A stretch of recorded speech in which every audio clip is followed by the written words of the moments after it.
Welcome back to the Buddhist Bookshelf YouTube channel. Today we will continue reading the Sorrowless Flower, written in Ngoc Tran Dharma named Thien Phuc, episodes number 22.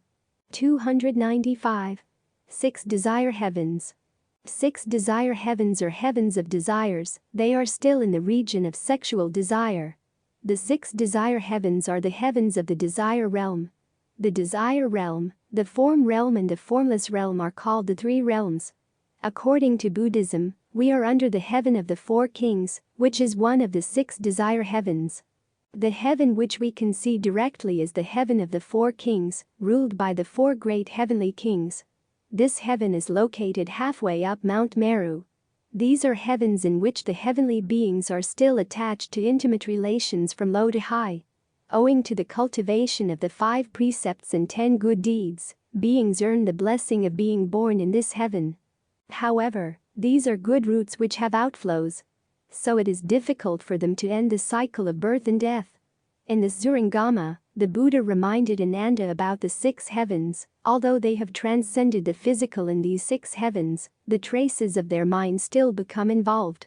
First, the heaven of the 4 kings, Kadar Maharahakaskt. The heaven of the 4 kings. It is described as halfway up Mount Sumeru. In the Surangama Sutra, Book 8, the Buddha explained to Ananda about the heaven of the 4 kings as follows. Ananda.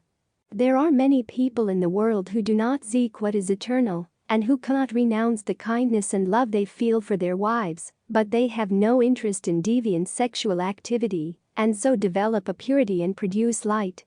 When their life ends, they draw near the sun and moon, and are among those born in the heaven of the 4 kings. Second, Trayastrimsha, or the Trayastrimsha heaven. It is described as at the summit of Mount Sumeru. This heaven is in the middle of 8 heavens in its east, 8 heavens in its west, 8 heavens in its south, and 8 heavens in its north, making 32 heavens surrounding it. It is said that this is the second of the desire heavens, the heaven of Indra, on the summit of Meru. It is the Svarga of Hindu mythology, situated at the top of Meru with 32 Deva cities, 8 on each side. A central city is Sudarsana, or Amaravati, where Indra, with 1,000 heads and eyes and 4 arms, lives in his palace called Vijayanta, and revels in numberless sensual pleasures, together with his wife Sasi and with 119,000 concubines. There he receives the monthly reports of the 4 Maharajas as to the good and evil in the world. The average lifespan of gods in this heaven is 30 million years. It is said that Sakyamuni Buddha has visited there for 3 months during the 7th year after his awakening, in order to preach the Abhidharma to his mother. This is the 2nd level. Heaven of 6 heavens of desire, also called heaven of 33. The palace of Trayastrimsa heaven, one of the ancient gods of India, the god of the sky who fights the demons with his Vajra, or thunderbolt. He is inferior to the Trimurti, Brahma, Vishnu, and Shiva, having taken the place of Varuna, or sky. Buddhism adopted him as its defender, though, like all the gods, he is considered inferior to a Buddha or any who have attained Bodhi. His wife is Indrani. According to Bhikkhu Bodhi and Abhidhamma, Tavatimsa is so named because, according to legend, a group of 33 noble-minded men who dedicated their lives to the welfare of others were reborn here as the presiding deity, and this 32 assistants. The chief of this realm is Saka, also known as Indra, who resides in the Vajayanta palace in the realm's capital city, Sutasana. In the Surangama Sutra, the Buddha said, those whose sexual love for their wives is slight, but who have not yet obtained the entire flavor of dwelling in purity, transcend the light of sun and moon at the end of their lives, and reside at the summit of the human realm. They are among those born in the Trayastrimsha heaven. The rest 4 heavens are located between Mount Sumeru and the Brahmalokas. Third, the heavens of Sayama. They are happy in the 6 periods of the day and night. That is why people call Sayama heaven the heaven of time period, for every time period is joyful. In the Surangama Sutra, the Buddha said, those who become temporarily involved when they meet with desire but who forget about it when it is finished, and who, while in the human realm, are active less and quiet more, abide at the end of their lives in light and emptiness where the illumination of sun and moon does not reach. These beings have their own light, and they are among those born in the Sayama heaven. The fourth heaven is the Tushita heaven. Tushita means blissfully content. Beings in this heaven are constantly happy and satisfied. Since they know to be content, they are always happy. From morning to night, they have no cares nor worries, no afflictions nor troubles. That is why this heaven is also called the heaven of contentment. In the Surangama Sutra, the Buddha said, "Those who are quiet all the time, but who are not yet able to resist when stimulated by contact, ascend at the end of their lives to a subtle and ethereal place. They will not be drawn into the lower realms. The destruction of the realms of humans and gods and the obliteration of kalpas by the three disasters will not reach them, for they are among those born in the Tushita heaven." The fifth heaven is the transformation of bliss heaven, Nirmanarati joy-born heaven. Beings in this heaven can attain happiness by transformation. When they think about clothing, clothing appears. When they think about food, food appears. Freely performing transformations, they are extremely blissful. The fifth of the six desire heaven, 640,000 yojanas above Meru, it is next above the Tusita, fourth Devaloka. A day there is equal 800 human years, life lasts 8,000 years, its inhabitants are 8 yojanas in height, and lie emitting, mutual smiling produces impregnation, and children are born on the knees by metamorphosis, at birth equal in development to human children of 12. In the Surangama Sutra, the Buddha said, "Those who are devoid of desire, but who will engage in it for the sake of their partner, even though the flavor of doing so is like the flavor of chewing wax, are born at the end of their lives in a place of transcending transformations. They are among those born in the heaven of bliss by transformation." The sixth heaven is the heaven of transformation of others' bliss, Parinamita Vasabhati P. Also called the comfort gained from the transformation of others' bliss. Beings in this heaven have no happiness of their own, so they have to take the bliss of other gods and transform it into their own. Why do they do this? It is because they obey no rules. They are just like bandits in the human realm who seize the wealth and possessions of other people for themselves, not caring whether others live or die. In the Surangama Sutra, the Buddha said, "Those who have no kind of worldly thoughts while doing what worldly people do, who are lucid and beyond such activity while involved in it, are capable at the end of their lives of entirely transcending states where transformations may be present and may be lacking. They are among those born in the heaven of the comfort from others' transformations." 296. 12 Yaksha Generals. According to the Bisajiguru Vidurya Prabhasa Sutra, there are 12 Yaksha generals. They are not really devas, but they are higher than human beings. Each of the 12 Yaksha general has an army of 7,000 yakshas. They unanimously pledged to the Buddha. Lokagyestha, by the Buddha's power, we have learned of the name Lokagyestha Bisajiguru Vidurya Prabhasa Tathagata. We have no more fear or evil rebirth. We all sincerely take refuge in the Buddha, the Dharma and the Sangha for the rest of our natural lives. We will serve all beings, promote their benefit and comfort. Any town or village, country or forest, wherever this sutra is preached, and wherever the name Bisajiguru Vidurya Prabhasa Tathagata is venerated, we and our army will protect the faithful and rescue them from calamity. All their wishes will be fulfilled. Those in sickness and danger should recite this sutra. They should take a 5-colored skein and tie it into knots to form our names. They can untie the knots when the wishes are fulfilled. 12 Yaksha generals include General Kambira, General Vajra, General Mahira, General Andira, General Majira, General Shandira, General Indra, General Pajra, General Makuram, General Sindura, General Katura, and General Vikrala. 297. 8 classes of divinities. Devas, Nagas and others of the 8 classes, the 8 groups of demon followers which existed in ancient Indian legends. However, they were often utilized in Buddhist sutras to suggest the diversity of the Buddha's audiences. 8 classes of divinities, or 8 kinds of gods and demigods. These are various classes of non-human beings that are regarded as protectors of Buddhist Dharma and Buddhism, as part of the audience attending the Buddha's sermons.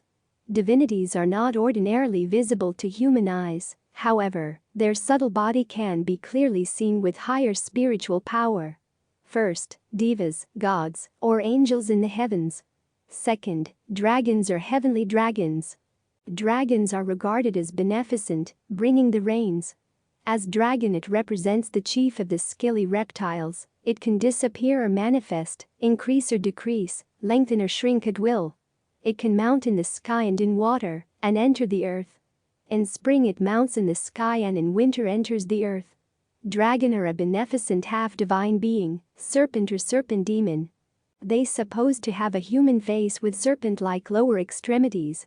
With Buddhism, they are also represented as ordinary men. Snakes and dragons are symbols of initiates of the wisdom, especially in India. The Nagas or serpent kings are symbols of initiates of the wisdom. Dragons are also guarding the heavens. Dragons control rivers and lakes and hibernate in the deep. Naga and Mahanaga are titles of those freed from reincarnation because of his powers, or because, like the dragon, he soared above earthly desires and ties. Besides, Naga and Mahagana are titles of a Buddha. Naga is a Sanskrit term for serpent-like beings. A kind of being with bodies of snakes and human heads, said to inhabit in the waters or the city of Bhogavati under the waters. They are said to be endowed with miraculous powers and to have capricious natures. According to Madhyamaka mythology, they played a key role in the transmission of the perfection of wisdom, Prajnaparamita, texts. Fearing that they would be misunderstood, the Buddha reportedly gave the texts to the Nagas for safekeeping until the birth of someone who was able to interpret them correctly. This was Nagarjuna, 150–250. Who is said to have magically flown to the Naga city and received the hidden books. The story is apparently intended to explain only the chronological discrepancy between the death of the Buddha and the appearance of these texts. A Naga maiden, daughter of Sagar Nagaraja, the dragon king at the bottom of the ocean, she is presented in the Lotus Sutra, though a female and only 8 years old, as instantly becoming a Buddha under the tuition of Manjusri.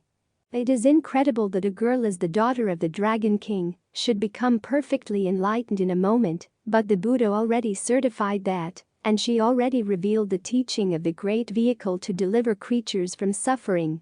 At that time, the Saha world of bodhisattvas, sravakas, pratika Buddhas, gods, and human and non-human beings, beholding the dragon's daughter become a Buddha and universally preach the law to the gods.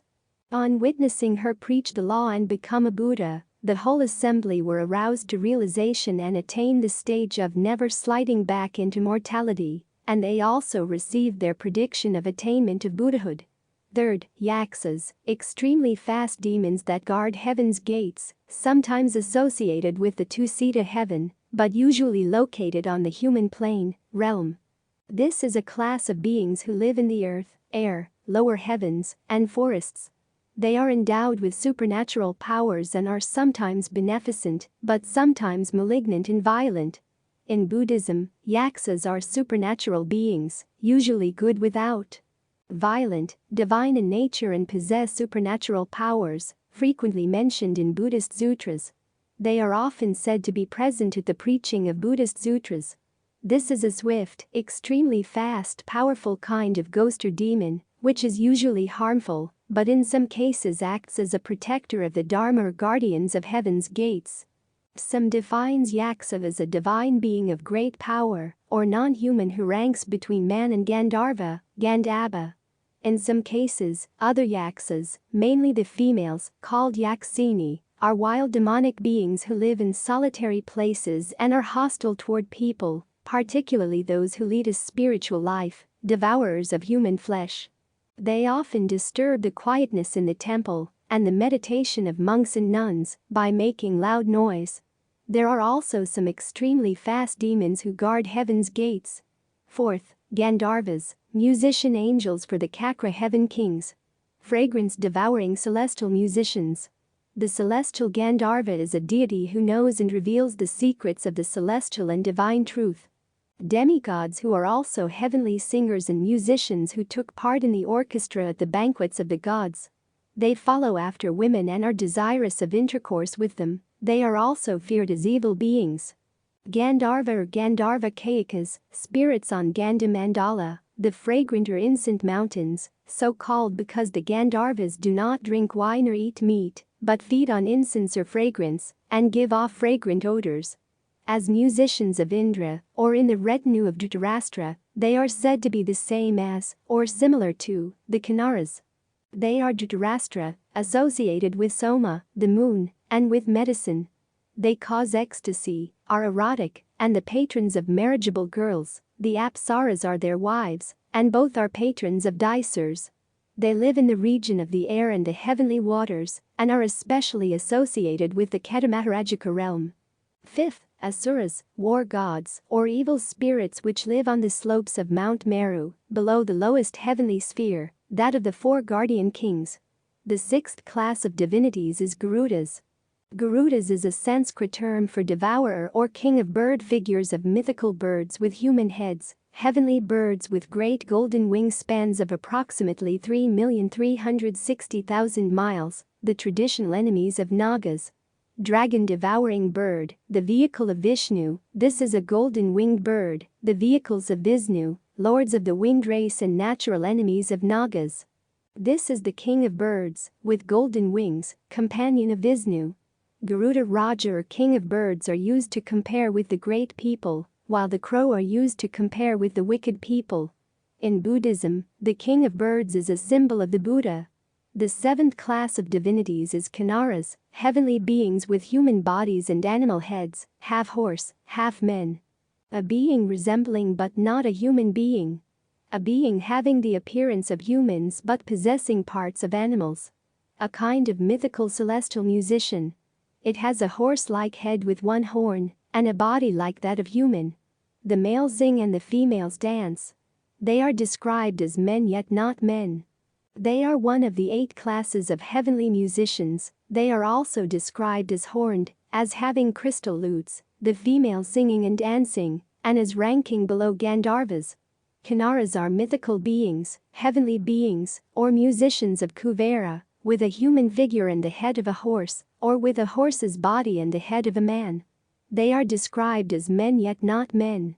They are one of the 8 classes of heavenly musicians. They are also described as horned, as having crystal lutes, the females singing and dancing, and as ranking below Gandharvas. The 8th class of divinities is Maharaga, one of the 8 classes of supernatural beings in the Lotus Sutra, or 8 Vajra deities. Serpent or snake gods with body length over 100 miles. This is a class of demons in Buddhism shaped like a boa or great snake. Maharagas are depicted to be large-bellied creatures shaped like boas who are said to be lords of the soil. They are mentioned among the audience of a number of Mahayana sutras. 298. 4 dhyana heavens. The first heaven is the Padamajanabhumi. This is the first region, as large as the whole universe. The inhabitants in this region are without gustatory, tasting, or olfactory, smelling organs, not needing food, but possess the other 4 of the 6 organs. Heaven beings in this heaven are free from all sexual desires, nevertheless, they still have other desires. This is the ground of joy of separation from production. The first dhyana has 1 world with 1 moon, 1 Meru, 4 continents and 6 Devalokas. In the Surangama Sutra, Book 9, the Buddha told Ananda about the Padamajanabhumi as follows. Ananda. Those who flow to these 3 superior levels in the Padamajanabhumi, first dhyana, will not be oppressed by any suffering or affliction. Although they have not developed proper samadhi, their minds are pure to the point that they are not moved by outflows. Sublevels of the first dhyana heaven include: the first heaven is the realm of Brahma ministers. The assembly of Brahmadevas, belonging to the retinue of Brahma, the first Brahmaloka, the first region of the first dhyana heaven of form. According to the Surangama Sutra, Book 9, all those in the world who cultivate their minds but do not avail themselves of dhyana and so have no wisdom, can only control their bodies so as to not engage in sexual desire. Whether walking or sitting, or in their thoughts, they are totally devoid of it. Since they do not give rise to defiling love, they do not remain in the realm of desire. These people can, in response to their thought, take on bodies of Brahma beings. They are among those in the heaven of multitudes of Brahma. The second heaven is the realm of Brahma's retinue. This is the second Brahmaloka, the second region of the first dhyana heaven of form. The ministers, or assistants of Brahma. According to the Surangama Sutra, Book 9, those whose hearts of desire have already been cast aside, the mind apart from desire manifests. They have a fond regard for the rules of discipline and delight in being in accord with them. These people can practice the Brahma virtue at all times, and they are among those in the heaven of the ministers of Brahma. The third heaven is the realm of the great Brahmas. According to Idle in the Dictionary of Chinese Buddhist terms, Mahabrahman is the first person of the Brahminical Trimurti, adopted by Buddhism, but placed in an inferior position, being looked upon not as creator, but as a transitory devata whom every Buddhistic saint surpasses on obtaining bodhi. Notwithstanding this, the Siddharma Pandarika calls Brahma the father of all living beings, Chakyu Atat Kachung San. Mahabrahman is the unborn or uncreated ruler over all, especially according to Buddhism over all the heavens of form, of mortality. According to the Surangama Sutra, Book 9, those whose bodies and minds are wonderfully perfect, and whose awesome deportment is not in the least deficient, are pure in the prohibitive precepts, and have a thorough understanding of them as well. At all times these people can govern the Brahma multitudes as great Brahma lords, and they are among those in the great Brahma heaven. According to Pali Nikayas, the first region, as large as the whole universe. In this region, practitioners attain initial and sustained thought, rapture and joy, one-pointedness of mind, impingement, touching, feeling, perception, will, thought, desire, determination, energy, mindfulness, equanimity, and attention. Also, practitioners in this region have the ability to be aloof from pleasure of senses and unskilled state of mind. The second heaven is the second dhyana. The Dutiya Janabhumi is the second region, equal to a small chiliocosmos. The inhabitants in this region have ceased to require the 5 physical organs, possessing only the organ of mind. This is the ground of joy of production of samadhi. The second dhyana has 1,000 times the worlds of the first. In the Surangama Sutra, Book 9, the Buddha told Ananda about the Dutiya Janabhumi as follows. Ananda, those who flow to these 3 superior levels in the second dhyana will not be oppressed by worries or vexations. Although they have not developed proper samadhi, their minds are pure to the point that they have subdued their coarser outflows. Sublevels of the second dhyana heaven include the minor light heaven, the realm of minor luster, the fourth Brahmaloka or the first region of the second dhyana heavens.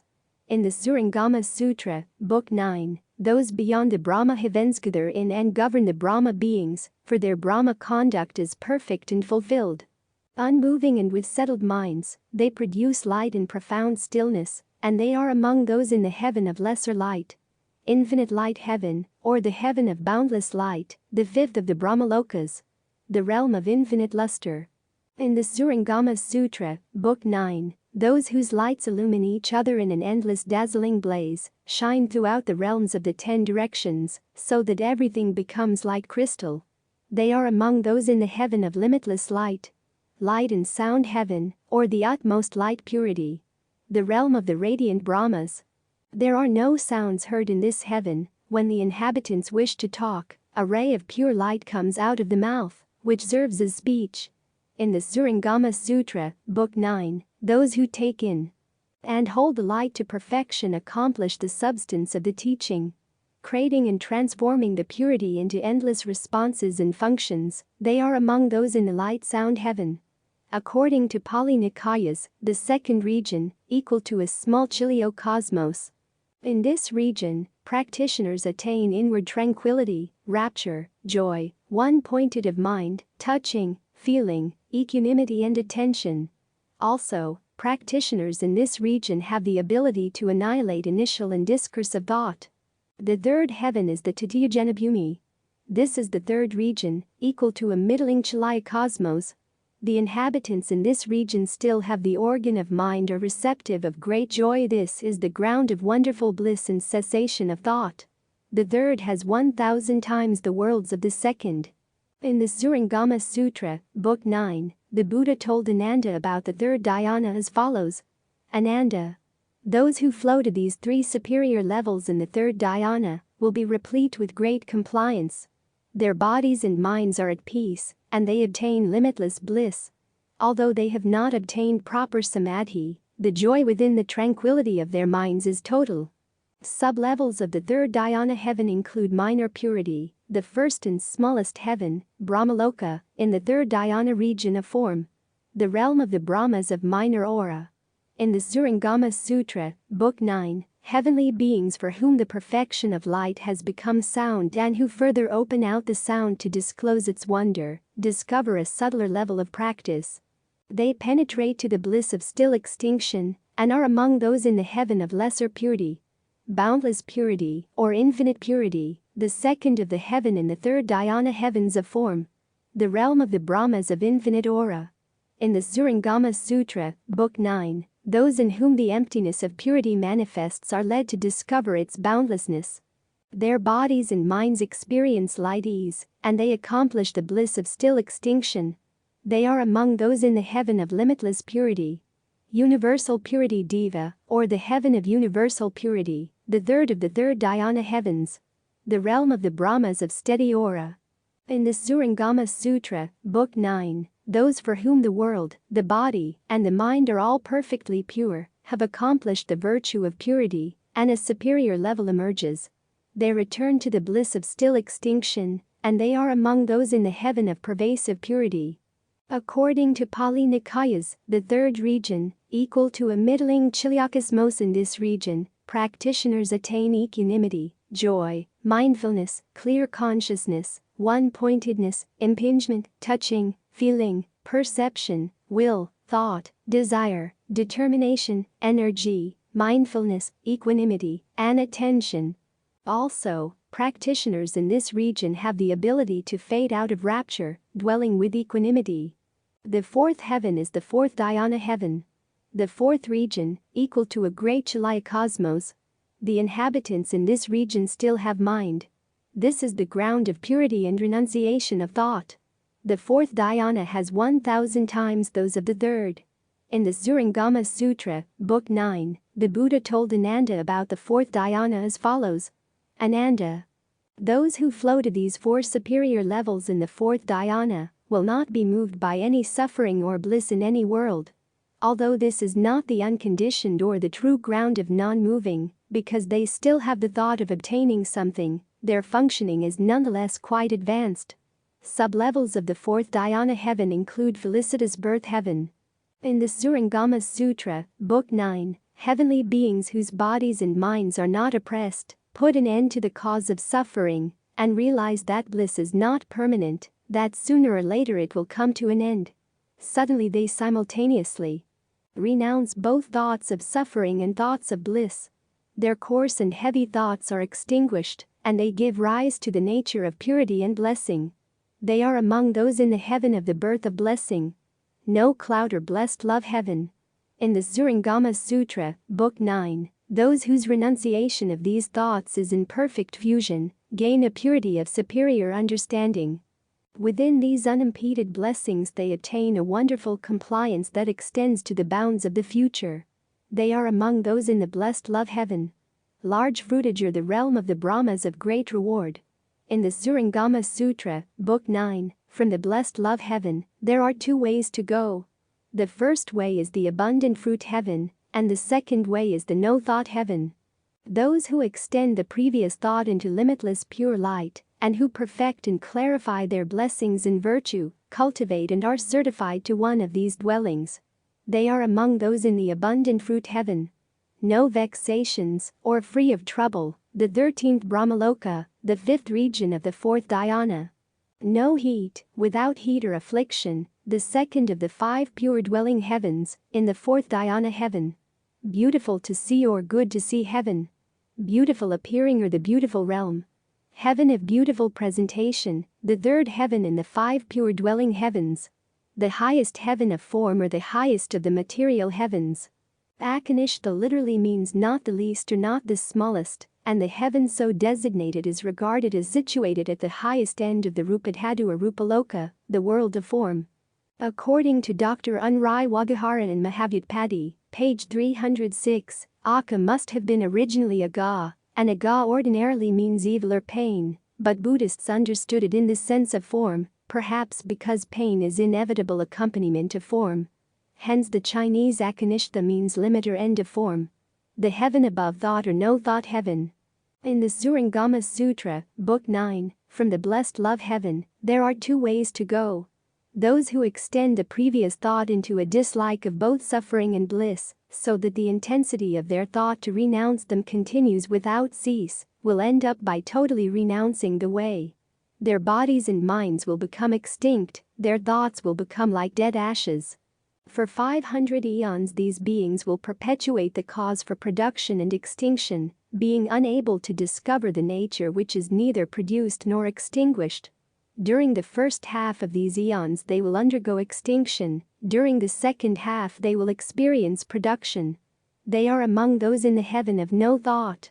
Within a kalpa of destruction, the first is destroyed 56 times by fire, the second 7 by water, the third once by wind, the fourth corresponding to a state of absolute indifference, remains untouched by all the other evolutions. However, when fate comes to an end, then the fourth dhyana may come to an end too, but not sooner.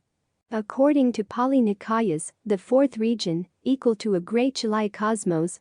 In this region, practitioners attain equanimity, feeling that neither painful nor pleasant, impassive of mind, purification by mindfulness, one-pointedness of mind, impingement, touching, feeling, perception, will, thought, desire, determination, energy, mindfulness, equanimity, and attention. 299. 4 formless jhanas. According to the Sanjiti Sutta in the long discourses of the Buddha, there are 4 formless jhanas. The first formless jhana is the sphere of infinite space. This is the first of the 4 immaterial jhanas. In this region, practitioners attain perception, the plane of infinite ether, one-pointedness of mind, and attention. Also, here practitioners, by passing entirely beyond bodily sensations, by the disappearance of all senses of resistance, and by non-attraction to the perception of diversity, seeing that space is infinite, reaches and remains in the sphere of infinite space, which is beyond perception of material shapes. When the mind, separated from the realm of form and matter, is exclusively directed towards infinite space, it is said to be abiding in the Akasanantayatnam. To reach this, a meditator who has mastered the 5th fine material jhana based on a kasina object, spreads out the counterpart sign of the kasina, until it becomes immeasurable in extent.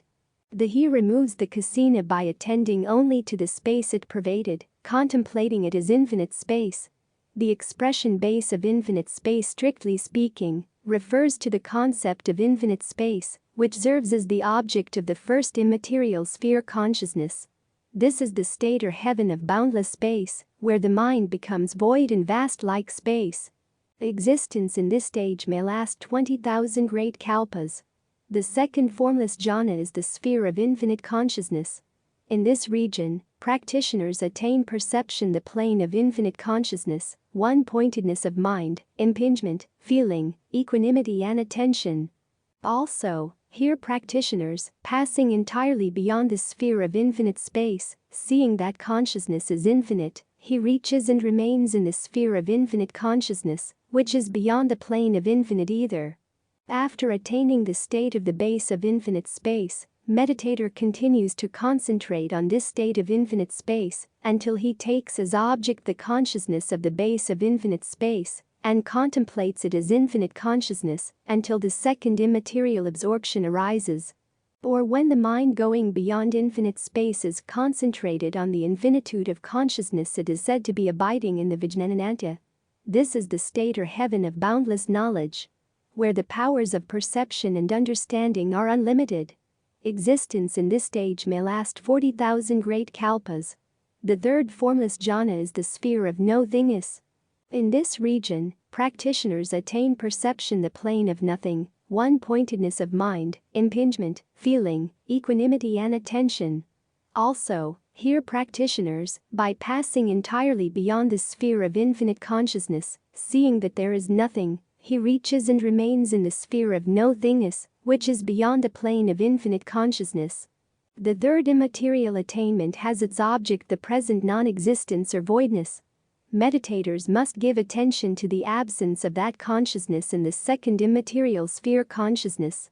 When the mind going even beyond the realm of consciousness finds no special resting abode, it acquires the concentration called knowing nowhere to be. This is the state or heaven of nothing or non-existence, where the discriminative powers of mind are subdued. Existence in this stage may last 60,000 great kalpas. The fourth formless jhana is the sphere of neither perception nor non-perception. This fourth and final immaterial attainment is so called because it cannot be said either to include perception or to exclude perception.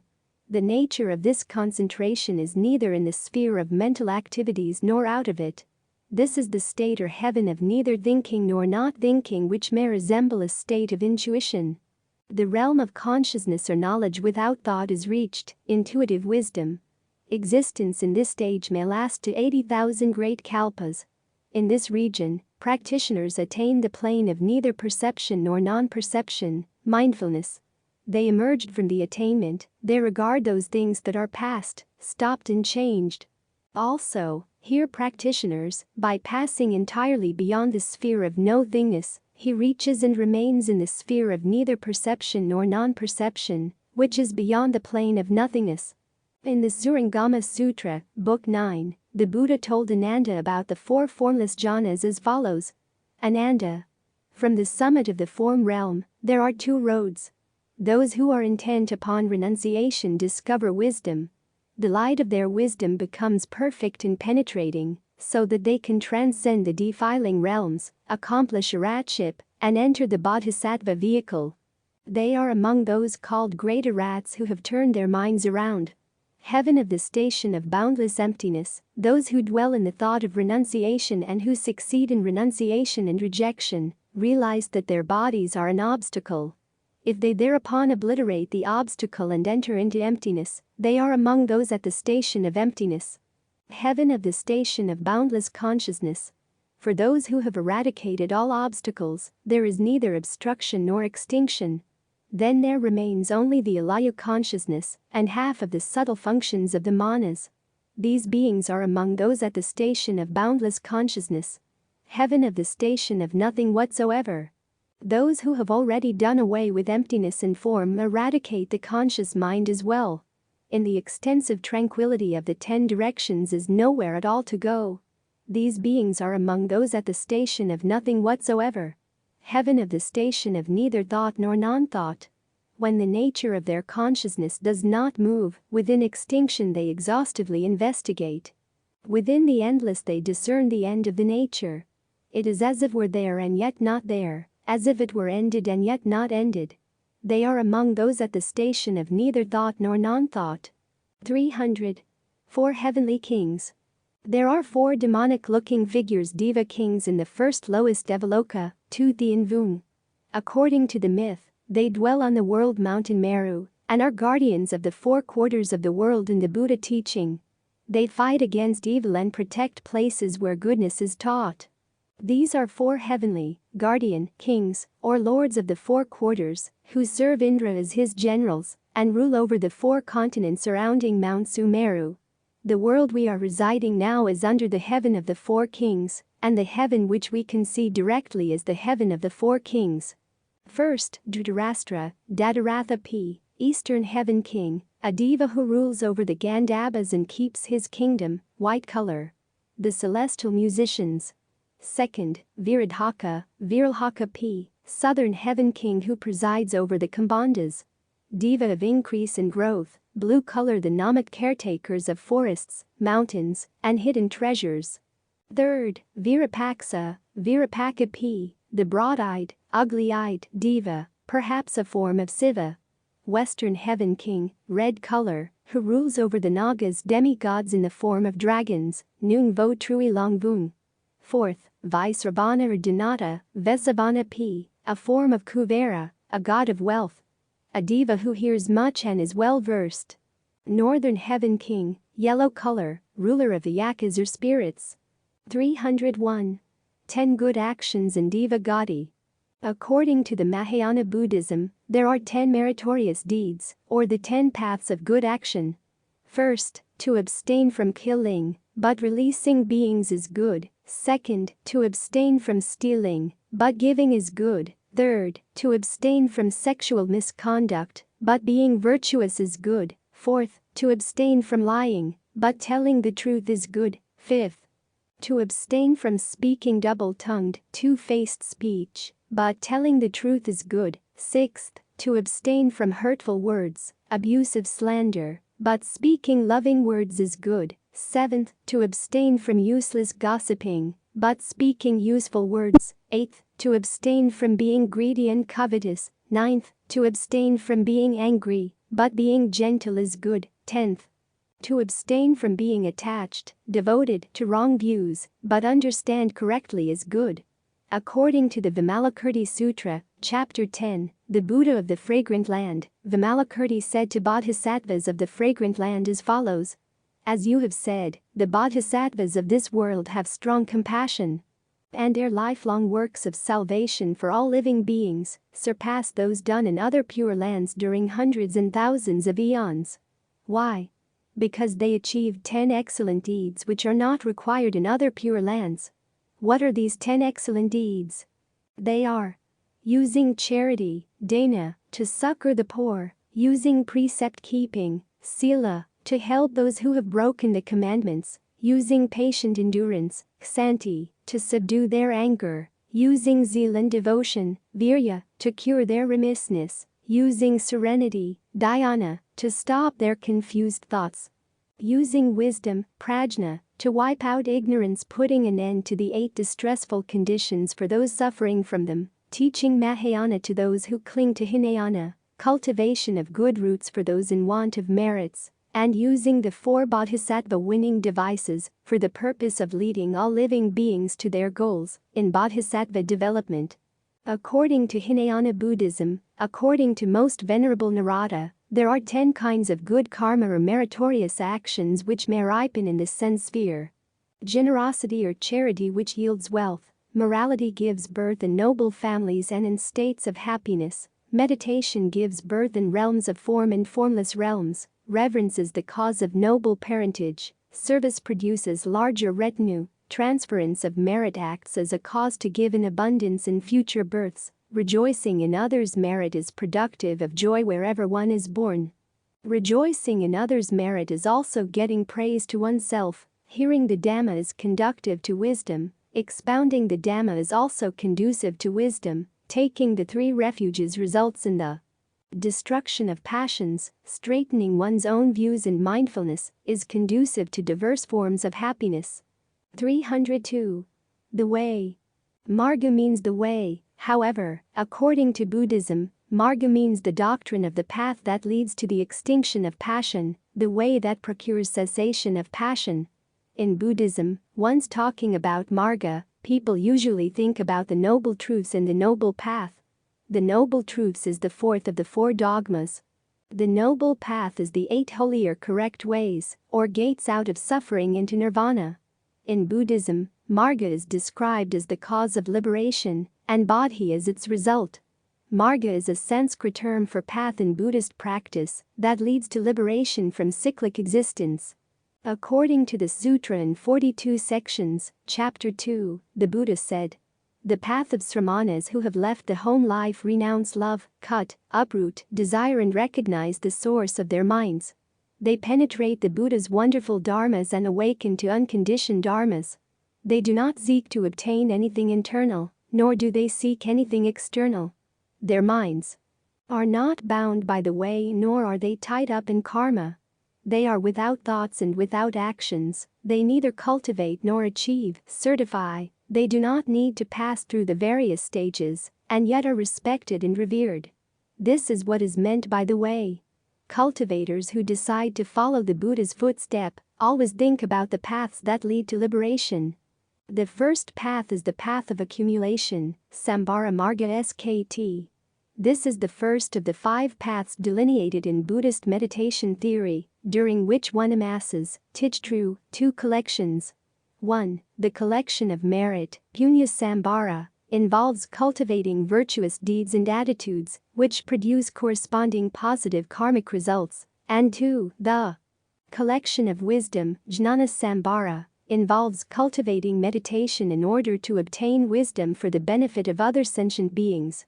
In Mahayana meditation theory, it is said that one enters on the path with the generation of the mind of awakening, Bodhicitta. The training of this path leads to the next level, the path of preparation, Prayogamarga. The second path is the path of truth. According to the Platform Sutra of the 6th Patriarch's Dharma Treasure, the 6th Patriarch, Hui Neng, taught good knowing advisors, the way must penetrate and flow. How can it be impeded? If the mind does not dwell in dharmas, the way will penetrate and flow. The mind that dwells in dharmas is in self-bondage. To say that sitting unmoving is correct is to be like Sariputra, who sat quietly in the forest but was scolded by Vimalakirti. Good knowing advisors, there are those who teach people to sit looking at the mind and contemplating stillness, without moving or arising. They claim that it has merit. Confused men, not understanding, easily become attached and go insane. There are many such people. Therefore, you should know that teaching of this kind is a greater error. The third path is the path leading to the end, extinction, of suffering, the fourth of the 4 axioms, i.e. the Eightfold Noble Path. The Eightfold Path to the cessation of dukkha and afflictions, enumerated in the 4th Noble Truth, is the Buddha's prescription for the suffering experienced by all beings. It is commonly broken down into 3 components: morality, concentration, and wisdom. Another approach identifies a path beginning with charity, the virtue of giving. Charity or generosity underlines morality or precept, which in turn enables a person to venture into higher aspirations. Morality, concentration, and wisdom are the core of Buddhist spiritual training and are inseparably linked. They are not merely appendages to each other like petals of a flower, but are intertwined like salt in great ocean, to invoke a famous Buddhist simile. If Buddhism does not have the ability to help its followers to cultivate the path of liberation, Buddhism is more or less a kind of dead religion. Dead Buddhism is a kind of Buddhism with its superfluous organizations, classical rituals, multi-level offerings, dangling and incomprehensible sutras written in strange languages which puzzle the young people.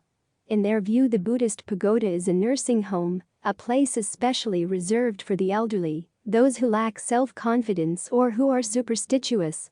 In the Dharmapada Sutra, the Buddha taught, the best of paths is the Eightfold Path. The best of truths are the 4 Noble Truths. Non-attachment is the best of states. The best of men is he who has eyes to see, Dharmapada 273. This is the only way. There is no other way that leads to the purity of vision. You follow this way, Mara is helpless before it, Dharmapada 274. Entering upon that path, you will end your suffering. The way was taught by me when I understood the removal of thorns, arrows of grief, Dharmapada 275. You should make an effort by yourself. The Tathagatas are only teachers. The Tathagatas cannot set free anyone. The meditative ones, who enter the way, are delivered from the bonds of Mara, Dharmapada 276. All conditioned or created things are transient. One who perceives this with wisdom ceases grief and achieves liberation. This is the path to purity, Dharmapada 277. All conditioned things are suffering. One who perceives this with wisdom ceases grief and achieves liberation. This is the path of purity, Dharmapada 278. All conditioned things are without a real self. One who perceives this with wisdom ceases grief and achieves liberation. This is the path of purity, Dharmapada 279. One who does not strive when it is time to strive, who though young and strong but slothful with thoughts depressed, such a person never realizes the path, Dharmapada 280. Be watchful of speech, control the mind, don't let the body do any evil. Let purify these three ways of action and achieve the path realized by the sages. Dharmapada 281. Cut down love, as though you plucked an autumn lily with the fingers. Cultivate the path of peace. That is the nirvana which expounded by the auspicious one. Dharmapada 285. In the 42-section sutra, the Buddha taught. The Buddha said, "People who cherish love and desire do not see the way. It is just as when you stir clear water with your hand, those who stand beside it cannot see their reflections. People who are immersed in love and desire have turbidity in their minds, and because of it, they cannot see the way. You sramanas should cast aside love and desire. When the filth of love and desire disappears, the way can be seen. Those who seek the way are like someone holding a torch when entering a dark room, dispelling the darkness, so that only brightness remains. When you study the way and see the truth, ignorance is dispelled, and brightness is always present." 303. 3 Paths. According to Prof. Junjiro Takakusu in the Essentials of Buddhist Philosophy, Buddhism lays stress on the threefold learning, siksha, of higher morality, higher thought, and higher insight. That is to say, without higher morals one cannot get higher thought, and without higher thought one cannot attain higher insight. Higher thought here comprises the results of both analytical investigation and meditative intuition. Buddhism further instructs the aspirants, when they are qualified, in the threefold way, marga, of life view, life culture and realization of life ideal or no more learning. These are 3 stages to be passed through in the study of the fourfold truth, by the application of the eightfold noble path. In the second stage it is investigated more fully and actualized by the practice of the 7 branches of enlightenment. Life culture here again means the results of right meditation. And in the last stage the truth is fully realized in the path of no more learning. In other words, without a right view of life there will be no culture, and without proper culture, there will be no realization of life. The first path is the path of life view. The way or stage of beholding the truth of no reincarnation, i.e. that of the Sravakas, and the first stage of the Bodhisattvas. In the fourfold noble truth, the path to enlightenment with the eightfold noble path which the Buddha taught to be pursued by the Arya, right view, right thought, right speech, right action, right mindfulness, right endeavor, right livelihood, right concentration. The second path is the path of life culture, cultivating the truth. This is the stage of the path of practice, and is described as the 7 branches of enlightenment: thorough investigation of the principle, brave effort, joyous thought, peaceful thought, mindfulness, concentration, and equanimity. According to Tibetan Buddhism, Lambras means the path and result of cultivation. This is a meditative system that forms the basis of the training of the Sakyapa order of Tibetan Buddhism. It is a comprehensive vision of Buddhist practice, based on the Hivajra Tantra. In this system, path and result are viewed as being inseparably linked. The result subsumes, Ngoc Vayu, the path, since the latter leads to the former, and the path subsumes the result, since it is the means by which it is attained. The method of this kind of practice is traced back to the Indian Mahasiddha Varuoa, whose Vajra verses, Vajragatha Skt, is considered one of its seminal texts. The main outlines of the system were developed by Sachen Gunga Ningpo, 1092–1158. Lamrim is a Tibetan term for stages of the path. Found in all orders of Tibetan Buddhism, the oldest example of which is Gampopa, 1079. 1153, Jewel Ornament of Liberation. Lamrim is also central to the meditative system of the Gelugpa order. The Lamrim tradition conceives of the path to Buddhahood in hierarchically ordered stages, and trainees are expected to master each stage before moving on. The meditative training involves progressively eliminating negative mental states and tendencies, while simultaneously engaging in virtuous actions and training in accordant attitudes. Tsongkhapa, 1357–1419, the founder of the Gelugpa, wrote several works of this type, the most comprehensive being his great exposition of the stage of the path, Lamrim Chenmo. The third path is the path of no more learning. That is to say that the cultivators completely comprehend the truth without further study. practitioners proceed to the last stage, i.e., the path of no more learning. Then the firm conviction that they have realized the fourfold truth will present itself. When the Arya reaches this stage, he becomes an erudite. According to the Hinduistic view, this is the perfect state of enlightenment, but according to the Mahayanistic view, an erudite is thought to be only partially enlightened. The purpose of Buddhism is to perfect a man's character, or to let him attain Buddhahood on the basis of wisdom and right cultivation, i.e., the highest personality. Such are the characteristics of Buddhism. 304. Attainment of the Way.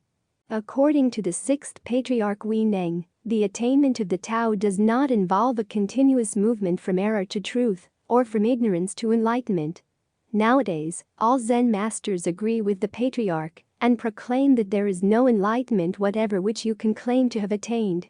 If you say you have attained something, this is the surest proof that you have gone astray. Therefore, not to have is to have, silence is thunder, ignorance is enlightenment, the holy disciples of the purity path go to hell, while the precept-violating bhikshus attain nirvana. The wiping off means dirt accumulating. All these paradoxical sayings, and Zen literature is filled with them, are no more than so many negations of the continuous movement from discrimination to non-discrimination, from affectability to non-affectability, and so on, and so on. The idea of continuous movement fails to account for the facts, first, that the moving process stops at the originally bright mirror and makes no further attempt to go on indefinitely, and secondly, that the pure nature of the mirror suffers itself to be defiled, i.e., that from one object comes another object absolutely contradicting it. To put this another way, absolute negation is needed, but can it be possible when the process is continuous? Here is the reason why Hui Neng persistently opposes the view cherished by his opponents. He does not espouse the doctrine of continuity, which is the gradual school of Shenshu. All those who hold the view of a continuous movement belong to the latter. Hui Neng, on the other hand, is the champion of the abrupt school. According to this school, the movement from ignorance to enlightenment is abrupt and not gradual, discrete and not continuous. That the process of enlightenment is abrupt means that there is a leap, logical and psychological, in the Buddhist experience. The logical leap is that the ordinary process of reasoning stops short, and what has been considered irrational is perceived to be perfectly natural, while the psychological leap is that the borders of consciousness are overstepped, and one is plunged into the unconscious, which is not, after all, unconscious. This process is discrete, abrupt, and altogether beyond calculation. This is seeing into one's self-nature. If one's self-nature is understood, one satori is enough to make one attain the way and rise to a state of Buddhahood. In the Platform Sutra, Hui Neng said, "O friends, while under Hung Gen Master I had a satori by just once listening to his words, and abruptly saw into the original nature of suchness.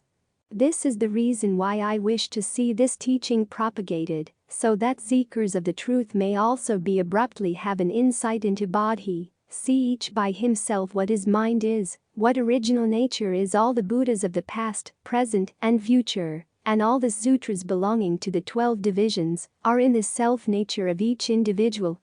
Where they were from the first, there is within oneself that which knows, and thereby one has satori. If there rises an erroneous thought, falsehood and perversions obtain, and no outsiders, however wise, are able to instruct such people, who are, indeed, beyond help. But if there takes place an illumination by means of genuine prajna, all falsehood vanish in an instant. If one's self-nature is understood, one satori is enough to make one rise to a state of Buddhahood. O friends, when there is a prajna illumination, the inside as well as the outside becomes thoroughly translucent, and a man knows by himself what his original mind is, which is no more than emancipation. When emancipation is obtained, it is the prajna samadhi, and when this prajna samadhi is understood, there is realized a state of thoughtlessness. 305. Actualization of the Buddha's path. Devout Buddhists always believe in the actualization of the Supreme Way in daily life, and in this very life. Actualization of the Supreme Way is one of the 3 aims of meditation. At this point we do not distinguish the end from the means. The highest type of Zen corresponds to this stage. When you sit earnestly and egolessly in accordance with the instructions of a competent teacher, with your mind fully conscious yet as free of thought as a pure white sheet of paper is unmarred by a blemish, there is an unfoldment of your intrinsically pure Buddha nature, whether you have had awakening or not. But what must be emphasized here is that only with true awakening do you directly apprehend the truth of your Buddha nature and perceive that awakening, the purest type of Zen, is no different from that practiced by all Buddhas. According to the Vimalakirti Sutra, Chapter 8, the Buddha Path, Upasaka Vimalakirti, explained to Manjusri Bodhisattva about entering the Buddha path. Manjusri asked Vimalakirti, "How does a bodhisattva enter the Buddha path?" Vimalakirti replied, "If a bodhisattva treads the wrong ways, without discrimination, he enters the Buddha path." Manjusri asked, "What do you mean by a bodhisattva treading the wrong ways?"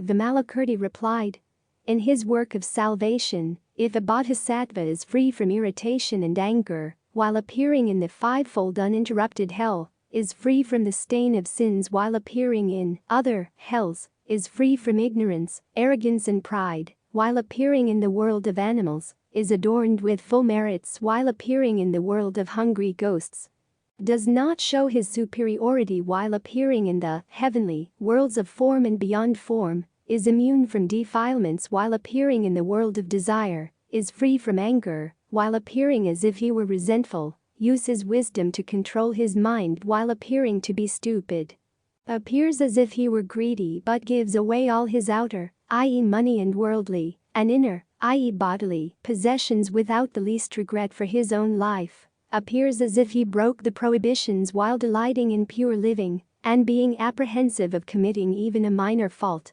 appears as if he were filled with hatred, while always abiding in compassionate patience, appears as if he were remiss while diligently practicing all meritorious virtues, appears as if he were disturbed while always remaining in the state of serenity, appears as if he were ignorant while possessing both mundane and supramundane wisdoms, appears as if he delighted in flattering and falsehood, while he excels in expedient methods in conformity with straightforwardness as taught in the sutras, shows arrogance and pride, while he is as humble as a bridge, appears as if he were tormented by troubles, while his mind remains pure and clean, appears in the realm of demons while defeating heterodox doctrines to conform with the Buddha wisdom, appears in the realm of Sravakas where he expounds the unheard of supreme Dharma, appears in the realm of Pratika Buddhas where he converts living beings in fulfillment of great compassion, appears amongst the poor but extends to them his precious hand whose merits are inexhaustible, appears amongst the crippled and disabled with his own body adorned with the excellent physical marks of the Buddha, appears amongst the lower classes but grows the seed of the Buddha nature with all relevant merits, appears amongst the emaciated and ugly, showing his strong body to the admiration of them all, appears as an old and ill man, but is actually free from all ailments with no fear of death, appears as having all the necessities of life, but always sees into impermanence and is free from greed, appears to have wives, concubines and maids, but always keeps away from the morass of the five desires, appears amongst the dull-witted and stammerers to help them win the power of speech derived from the perfect control of mind, appears amongst heretics to teach orthodoxy and deliver all living beings, enters all worlds of existence to help them uproot the causes leading thereto, and appears as if entering nirvana, but without cutting off birth and death. Manjusri. This bodhisattva can tread heterodox ways because he has access to the Buddha path. 306. Bodhi Mandala. Bodhi Mandala is a place or seat where Buddha attained enlightenment, a place of truth where we strive in pursuit of the truth, a place for religious offerings, a place for teaching, learning, or practicing religion. According to the Vimalakirti Sutra, the Buddha asked Glorious Light Bodhisattva to visit Vimalakirti to inquire his health on the Buddha's behalf. Glorious Light replied, "World-honored one, I am not qualified to call on him to inquire after his health. The reason is that once while I was leaving Vesali I met Vimalakirti who was entering it. I saluted and asked him where does the Venerable Upasaka come from? Vimalakirti replied, from a Bodhimandala, A holy sight. Glorious light asked him. Where is this Buddhamandala? Vimalakirti replied. The straightforward mind is the Buddhamandala, for it is free from falsehood. The initiated mind is the Buddhamandala, for it can keep discipline. The profound mind is the Buddhamandala, for it accumulates merits. The enlightened mind is the Buddhamandala, for it is infallible. Charity, dana, is the Buddhamandala, for it does not expect reward. Discipline, sila, is the Buddhamandala, for it fulfills all vows. Patience, ksanti, is the Buddhamandala, for it has access to the minds of all living beings. Zeal, virya, is the Buddhamandala, for it is free from remissness. Serenity, dhyana, is the Buddhamandala, because of its harmonious mind. Wisdom, prajna, is the Buddhamandala, for it discerns all things. Kindness, maitri, is the Buddhamandala, for it treats all living beings on an equal footing. Compassion, karuna, is the Buddhamandala, because of its great forbearance. Joy, mudita, is the Buddhamandala, for it is pleasant. Indifference, upekkha, is the Buddhamandala, for it wipes out both love and hate. Transcendental efficiency is the Buddhamandala, for it perfects all the 6 supernatural powers, satabhijna. Liberation is the Buddhamandala, for it turns its back to all phenomenal conditions. Expedient devices, upaya, are the Buddhamandala, for they teach and convert living beings. The 4 winning actions of a bodhisattva are the Buddhamandala, for they benefit all living beings. Wide knowledge through hearing the Dharma is the Buddhamandala, for its practice leads to enlightenment. Control of the mind is the Buddhamandala, because of its correct perception of all things. The 37 contributory stages to enlightenment are the Buddhamandala, for they keep from all worldly activities.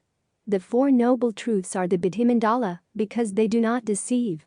The 12 links in the chain of existence are the Buddhamandala, because of their underlying nature, which is infinite. Troubles, klesa, are the Buddhamandala, for their underlying nature is reality. Living beings are the Buddhamandala, because they are, basically, egoless. All things are the Buddhamandala, for they are empty. The defeat of demons is the Buddhamandala, for it is imperturbable. The 3 realms, of desire, form and beyond form, are the Buddhamandala, for fundamentally they lead to no real destination. The lion's roar is the Buddhamandala, because of its fearlessness. The 10 powers, dasabla, the 4 kinds of fearlessness and the 18 unsurpassed characteristics of the Buddha are the Buddhamandala, for they are faultless. The 3 insights are the Buddhamandala, for they are free from all remaining hindrances. The knowledge of all things in the time of a thought is the Buddhamandala, for it brings omniscience, sarvajna, to perfection. Thus, son of good family, a bodhisattva should convert living beings according to the various modes of perfection, paramitas, and all his acts, including the raising or lowering of a foot, should be interpreted as coming from the seat of learning, Buddhamandala. He should thus stay within the Buddha Dharma. While Vimalakirti was thus expounding the Dharma, 500 devas developed their mindset on supreme enlightenment. 307. Bodhisattvayana and the 2 vehicles. Bodhisattva way, Bodhisattvayana, is one of the 5 vehicles which teaches the observance of the 6 paramitas, the perfecting of the self and the benefits of others. The objective is the salvation of all beings and attaining of Buddhahood. The aim of Bodhisattvayana is the attainment of supreme Buddhahood.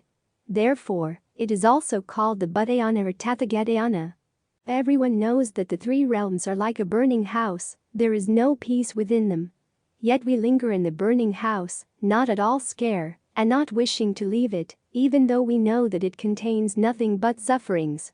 Out of compassionate for sentient beings, the Buddhas and Bodhisattvas explain the Dharma in an effort to teach us, but, unfortunately, we do not understand their intentions. We hear without listening, we look without seeing, their instructions go in one ear and out the other.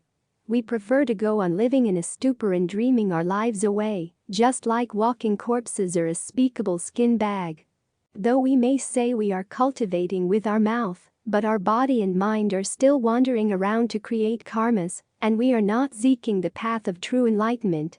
Therefore, the Buddha established various methods of salvation for the sake of his ignorant and confused fellow beings. In fact, Buddhism has only one vehicle, Buddhayana.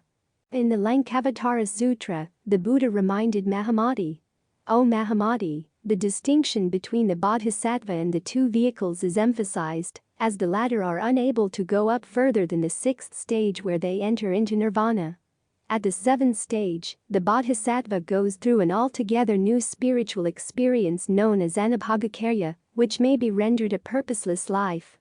But, supported by the majestic power of the Buddhas, which enters into the great vows first made by the bodhisattva as he started in his career, the latter now devises various methods of salvation for the sake of his ignorant and confused fellow beings.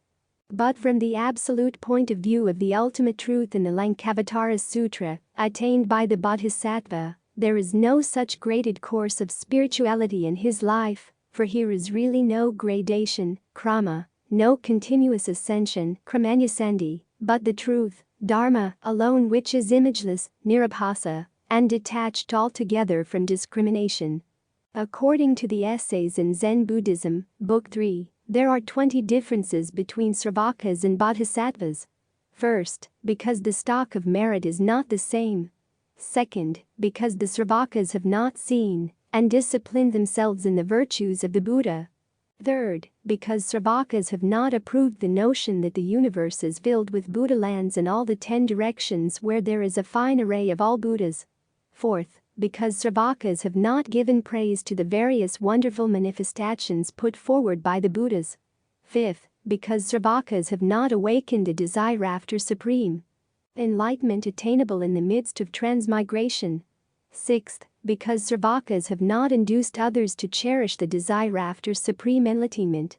Seventh, because Sravakas have not been able to continue the Tathagata family.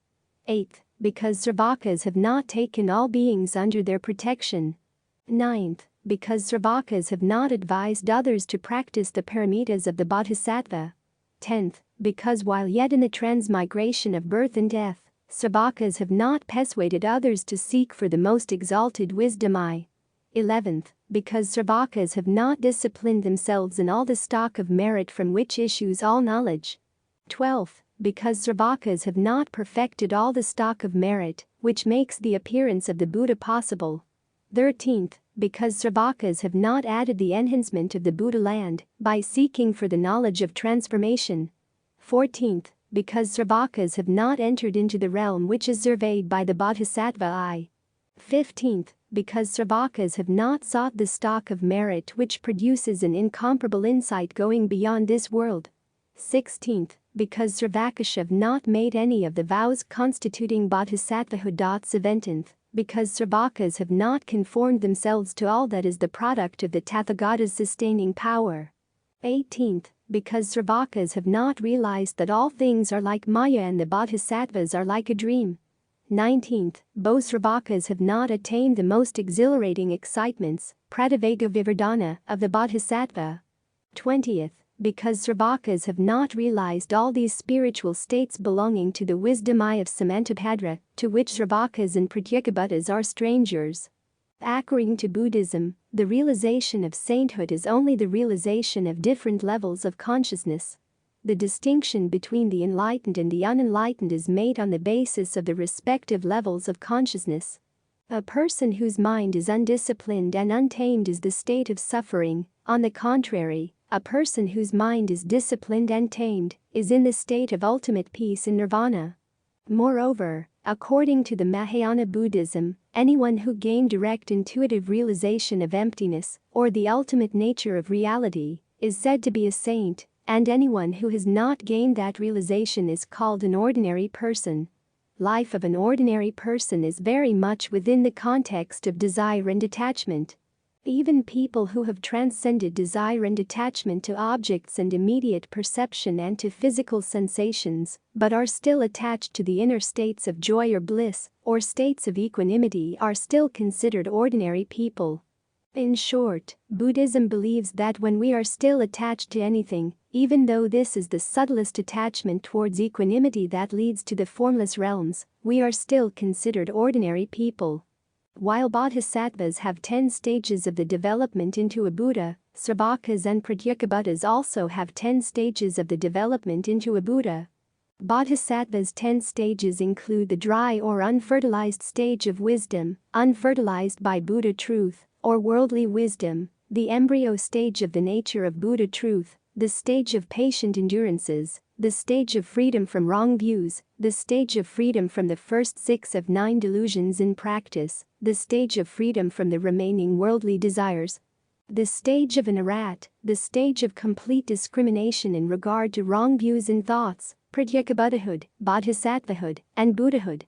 The 10 stages for a hearer include the stage of initiation as a disciple by taking, receiving, the 3 refuges in the Buddha, Dharma and Sangha, and observing the basic 5 commandments, the stage of belief or faith root, the stage of belief in the 4 noble truths, the stage of an ordinary disciple who observed the 5 basic contemplations, the stage of those who pursue the 3 studies, listening, reflecting, cultivating, the stage of seeing the true way, the stage of a definite stream winner and assure nirvana, the stage of only one more rebirth, the stage of no return, no rebirth, and the stage of an erudite.